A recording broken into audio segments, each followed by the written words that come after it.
Assalamualaikum warahmatullahi wabarakatuh. Halo Sobat Welding, kembali lagi di channel Welding Corner. Pada video kali ini kita akan bahas tentang materi yang ada di Welding Inspector CSWIP 3.1. Materi yang pertama yang ada di CSWIP 3.1 itu adalah Typical Duties of Welding Inspector. Oke, langsung saja kita mulai materinya.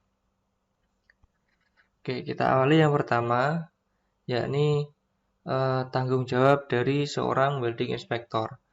Jadi, tanggung jawab pertama seorang welding inspector itu adalah dia harus code compliance. Artinya, dia harus mengikuti atau dia harus mengerti standar yang dipakai dalam mengerjakan pekerjaannya.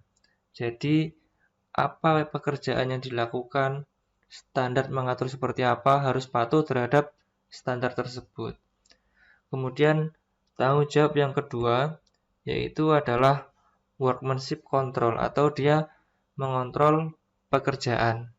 Artinya si welding inspector itu berkewajiban atau bertanggung jawab terhadap kualitas dari pekerjaannya atau kualitas dari produk yang dibuat begitu.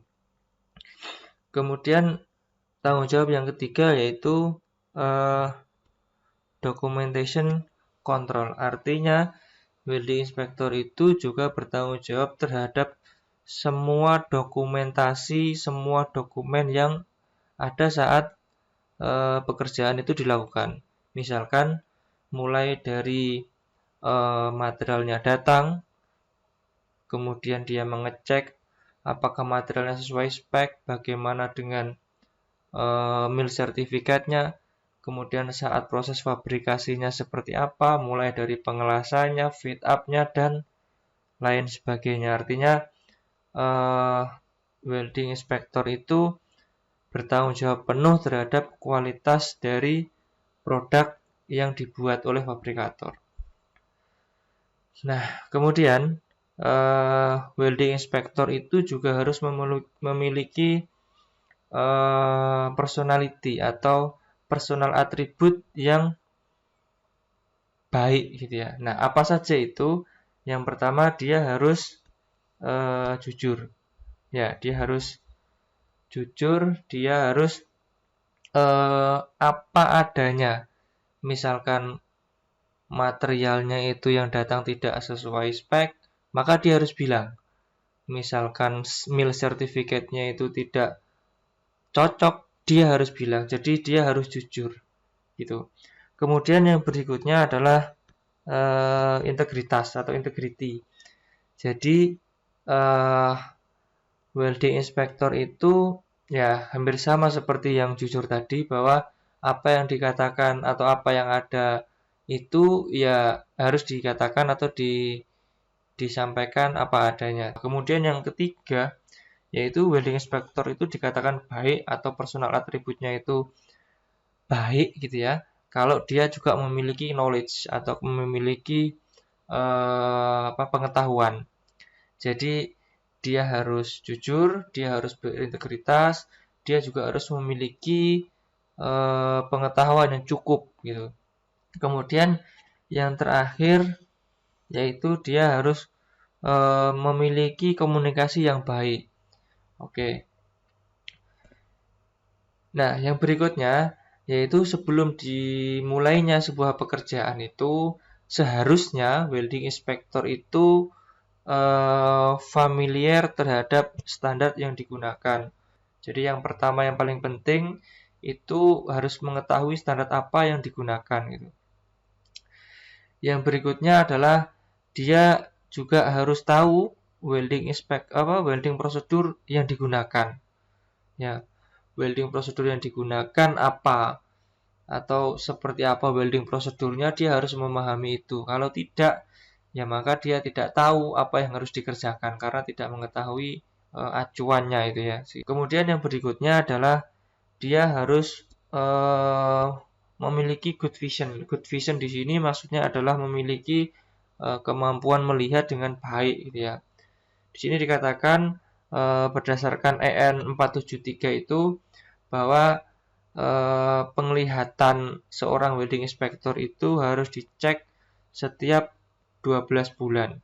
Nah, sebagai informasi juga yang di video sebelumnya itu kan dijelaskan mengenai apa itu welding inspector CSWIP. Nah, salah satu syarat untuk bisa ikut welding inspector CSWIP itu harus mengikuti tes penglihatan. Itu harus memenuhi syarat dulu sebelum bisa mengikuti training welding inspector. Oke.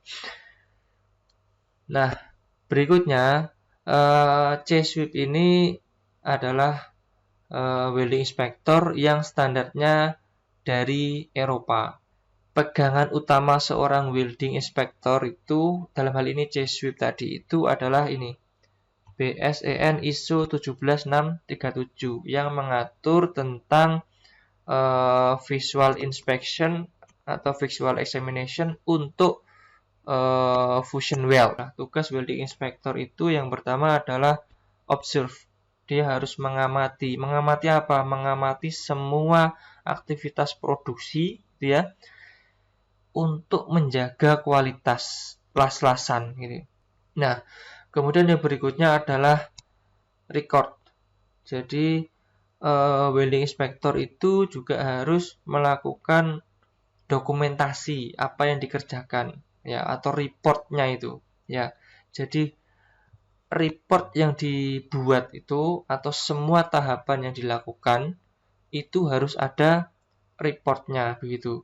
Untuk apa report itu semua? Itu digunakan agar memastikan bahwa prosedur yang dijalankan dalam hal ini untuk meningkatkan atau menjaga kualitas itu tetap terjaga begitu.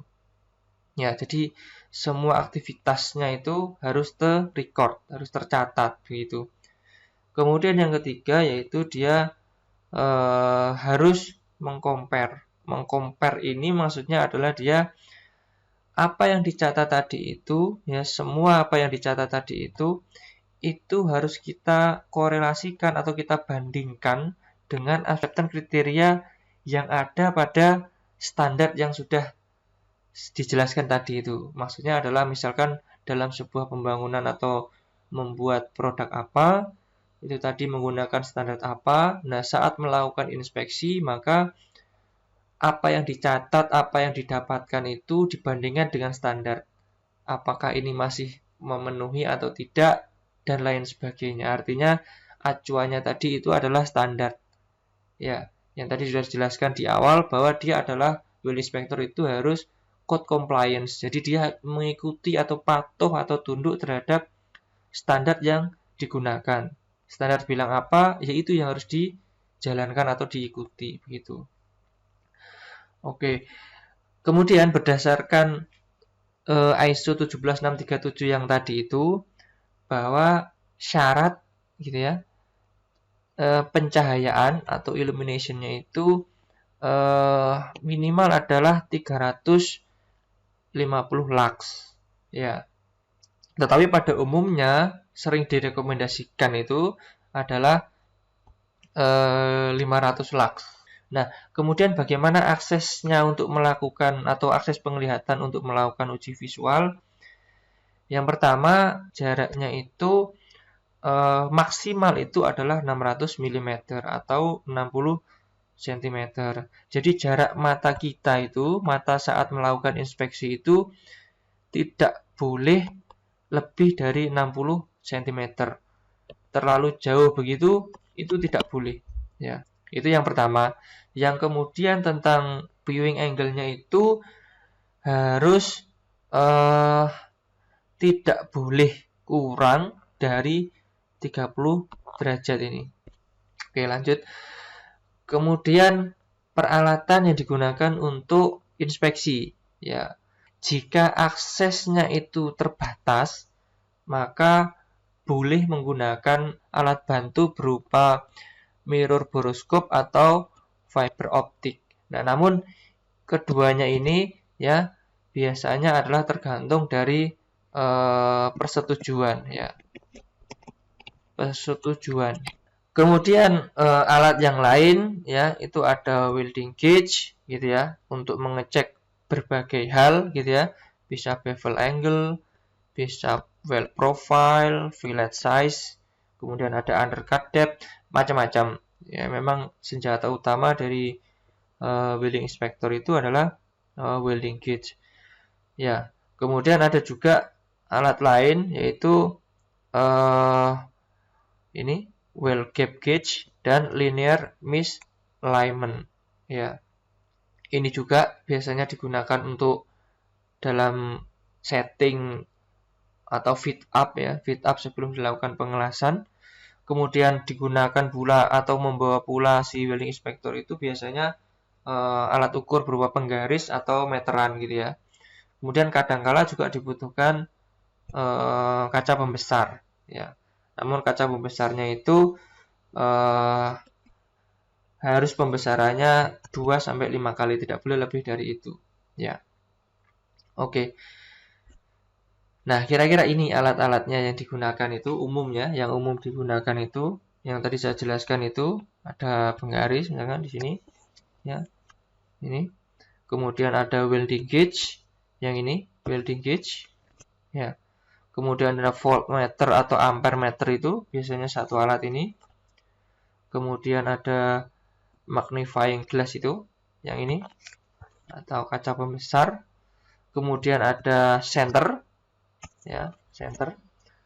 Kemudian ada mirror inspection ya, biasanya ini untuk juga menjangkau untuk menjangkau bagian-bagian yang agak sulit diakses dengan langsung gitu ya, sehingga menggunakan kaca gitu ya atau cermin gitu ya. Kemudian ada linear misalignment ya, yang ini tadi ya. Kemudian misalkan ada temperature indicating crayon ya, untuk mengukur atau mengidentifikasi temperatur yang sudah ada di situ berapa, biasanya untuk preheat maupun interpass begitu. Ada juga yang sekarang mungkin lebih banyak digunakan itu adalah thermogun gitu. Itu alat-alat yang umum digunakan untuk welding inspector.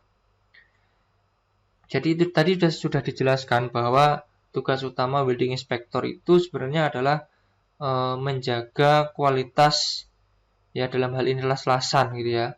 Di dalam pekerjaan menjaga kualitas itu, maka seorang welding inspector itu tidak hanya melakukan inspeksi hasil las-lasannya saja atau setelah las-lasan itu selesai. Nah, berdasarkan BSEN ISO 17637 ini, maka tahapan welding inspector atau tahapan visual inspection itu adalah ada 3 ini, yaitu before welding, during welding, sama after welding. Nah, namun mungkin kebanyakan kita menganggap itu, atau kebanyakan juga yang ada di lapangan itu, yang sering dilakukan itu ya di after welding saja. Jadi setelah pengelasan selesai, maka itulah tugasnya welding inspector, itu yang salah. Bahwa welding inspector itu ya ini ada 3 ini. Sebelum pengelasan, saat pengelasan, dan setelah pengelasan. Nah, apa yang perlu dipersiapkan dalam melakukan pekerjaan di 3 waktu itu tadi, sebelum, saat, dan setelahnya itu? Ya, sudah juga dijelaskan tadi di awal, sudah disium pula bahwa dia itu harus familiar terhadap standar atau code yang digunakan. Kemudian welding inspector itu saat melakukan ini tadi, ya dia harus tahu gambarnya dulu atau drawingnya dulu gitu ya. Mau di mana, kemudian ukurannya berapa, yaitu dari drawing. Kemudian quality control prosedur ya. Jadi maksudnya di sini adalah di setiap perusahaan itu pasti punya yang namanya standar mutu ya. Jadi bagaimana dia handling material gitu kan, bagaimana documentation kontrolnya, dan macam-macam gitu ya. Harus mengacu kepada quality control prosedur yang ada di perusahaan. Kemudian Yang perlu dipersiapkan juga sebelum melakukan 3 pekerjaan ini tadi, yaitu juga harus tahu bagaimana quality plan atau inspection and test plan, kemudian atau inspection checklist gitu ya. Ya, artinya apa-apa yang terkait dengan inspeksi itu, terkait dengan menjaga kualitas itu harus dipersiapkan dengan baik gitu ya. Oke. Nah, apa saja detail yang kira-kira dilakukan oleh welding inspector itu? Ya, kita mulai dari before dulu atau sebelum dilakukan pengelasan. Kira-kira welding inspector itu pekerjaannya apa? Nah, ini kira-kira. Yang pertama tentang material atau mengecek material. Nah, apakah material yang digunakan itu sudah sesuai dengan WPS yang ada? Ya, kemudian bagaimana sertifikatnya kan gitu, atau mil certificate tadi yang sudah saya singgung juga. Nah, jadi apakah material itu kondisinya baik gitu ya, bebas dari cacat atau dari kerusakan gitu. Nah, itu dicek dulu. Kemudian bagaimana WPS yang ada gitu kan. Ini kan ceritanya adalah sebelum dilakukan pengelasan. Ya, apakah WPS yang ada itu sudah approve dan sudah tersedia untuk welder dan juga untuk inspektor gitu ya. Kitanya sendiri juga harus tahu dan memegang si WPS itu gitu. Bagaimana welding equipment atau perlengkapan dari pengelasannya, ya apakah itu sudah kondisinya baik dan terkalibrasi begitu ya. Nah, kemudian berikutnya yang dicek adalah preparasinya atau persiapan pengelasannya, ya harus mengacu kepada WPS dan atau drawingnya. Ya misalkan bagaimana fit up-nya itu dia di WPS bilang range untuk apa namanya road gap-nya, road face-nya, misalkan bevel angle-nya dan lain sebagainya itu dicek di weld preparation sebelum dilakukan pengelasan. Kemudian ada welder qualification atau kualifikasi dari tukang las yang akan mengerjakan pekerjaan itu. Ya, jadi kita harus cek pekerjaannya nanti itu dia butuh welder dengan kualifikasi yang seperti apa. Nah, di perusahaan ada enggak welder untuk posisi itu misalkan atau untuk material itu misalkan. Itu harus kita cek atau kita perhatikan ya, kita sesuaikan dengan kebutuhan yang ada. Kemudian bagaimana welding consumable-nya gitu ya. Welding consumable itu ya boleh dikatakan bagaimana elektrotnya itu gitu ya. Apakah dia tersimpan dengan baik gitu ya, sesuai dengan quality control prosedur tadi yang sudah saya jelaskan itu. Kemudian joint fit up, ini hampir sama dengan weld preparation tadi itu. Jadi dia mengecek bagaimana fit up-nya itu sesuai dengan WPS yang ada atau gambar yang ada gitu. Bagaimana tag well-nya, bahkan di sini di tag well disinggung pula gitu ya. Kemudian ada wet face gitu ya. Artinya wet face itu sebenarnya adalah permukaan dari bevel yang sudah dibuat gitu. Artinya permukaan material sebelum dilakukan pengelasan. Jadi dia harus free from defect atau contamination atau kerusakan. Jadi dipastikan bahwa permukaan dari material yang akan kita las itu dia sudah benar-benar bersih, benar-benar dia tidak ada kontaminasi, tidak rusak dan benar-benar sesuai dengan WPS yang ada. Nah, kemudian apakah preheatnya nanti dibutuhkan misalkan gitu ya. Jika dibutuhkan, berapa temperaturnya acu pada WPS yang ada. Nah, ini kira-kira yang ada atau yang kita inspeksi sebelum melakukan pengelasan. Nah, kemudian yang berikutnya, saat pengelasan atau during pengelasan, apa yang kita lakukan untuk inspeksi di saat pengelasan? Yang pertama adalah set or fit welding, gitu ya, untuk memastikan kondisi cuaca. Kemudian welding prosesnya seperti apa? Ya ini harus sesuai dengan WPS, gitu ya. Kemudian preheat tadi hampir sama. Preheat tadi itu yang di before welding juga disinggung. Jika dibutuhkan preheat berapa suhunya gitu ya, sesuai dengan WPS. Kemudian interpass temperatur, kemudian welding consumable yang tadi itu atau kawat las yang digunakan gitu ya. Kemudian parameter pengelasan. Nah, ini yang paling penting saya rasa di during welding. Ya, bagaimana ampere, voltase, kecepatan ngelas, semuanya itu harus mengacu pada WPS. Kemudian root run, bagaimana mengelas akar.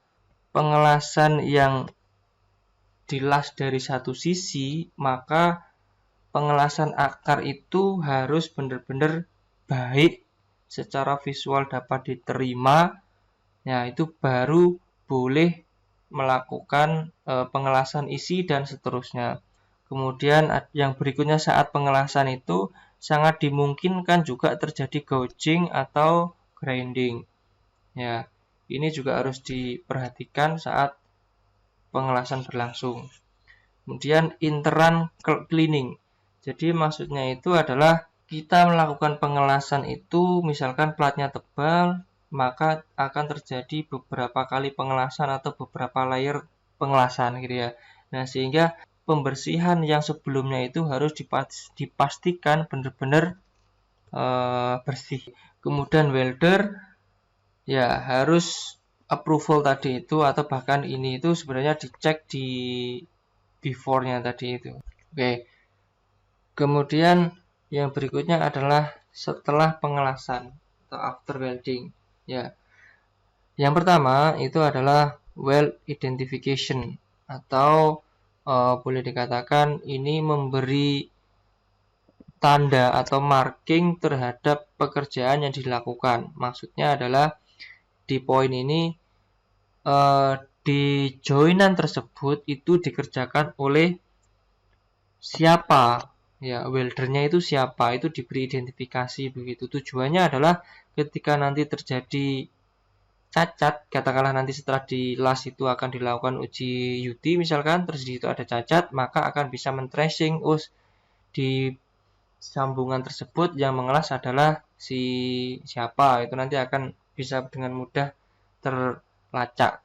Kemudian adalah well appearance atau tampilan lasnya. Ini saya rasa yang paling pokok gitu ya, bahwa visual inspeksinya itu atau tampilan visualnya itu harus benar-benar dapat diterima oleh standar gitu.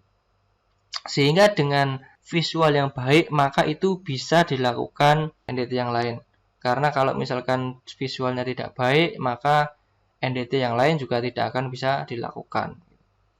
Kemudian mengecek dimensinya, kemudian drawingnya sendiri, ya ini hampir sama ya, drawing dengan dimensional survey itu. Nah, setelah pengelasan itu juga NDT yang lain, maksudnya adalah tidak hanya visual, jadi NDT yang lain ketika itu diaplikasikan pada sambungan tersebut, maka welding inspector itu juga harus mengetahui report dan harus tahu apa yang terjadi di sambungan tersebut. Misalkan dilakukan uji NDT lain terjadi cacat, maka harus seperti apa. Misalkan kalau toh misalkan tidak terjadi cacat berarti acceptable, maka dia harus tahu semuanya itu gitu. Nah, setelah pengelasan mungkin juga terjadi setelah di NDT tadi misalkan terjadi cacat las, maka harus di repair. Nah, repair itu juga merupakan salah satu tanggung jawab dari welding inspector. Jadi memonitor pekerjaan repair ya sesuai dengan prosedur. Mungkin WPS repairnya begitu. Kemudian PWHT ya, post weld heat treatment jika disyaratkan gitu ya. Jadi tergantung nanti dari WPS-nya. Misalnya WPS-nya memang mensyaratkan adanya PWHT, maka si welding inspector itu juga harus memonitor ya, memonitor jalannya PWHT yang dilakukan gitu. Kemudian misalkan ada pressure atau load test misalkan, ya itu juga diketahui oleh welding inspector. Jadi memastikan tes equipmentnya seperti apa, apakah sudah terkalibrasi. Kemudian documentation record, baik tadi itu sebelum, saat pengelasan, setelah pengelasan, apapun yang terjadi, recordnya itu harus disampaikan dengan baik atau dengan apa adanya begitu. Jika kita amati, tadi adalah sebelum, saat pengelasan, dan after pengelasan. Semuanya itu adalah mengacu pada prosedur, pada WPS, pada code. Memang itulah tugas dari building inspector. Oke, itu tadi penjelasan materi pertama welding inspector JSWIP. Mudah-mudahan cukup jelas. Jangan lupa, jika video ini bermanfaat, silahkan share ke sobat WLD yang lain. Dan jika ada saran, kritik, dan pertanyaan, silahkan isi di kolom komentar. Terima kasih dan see you on the next video.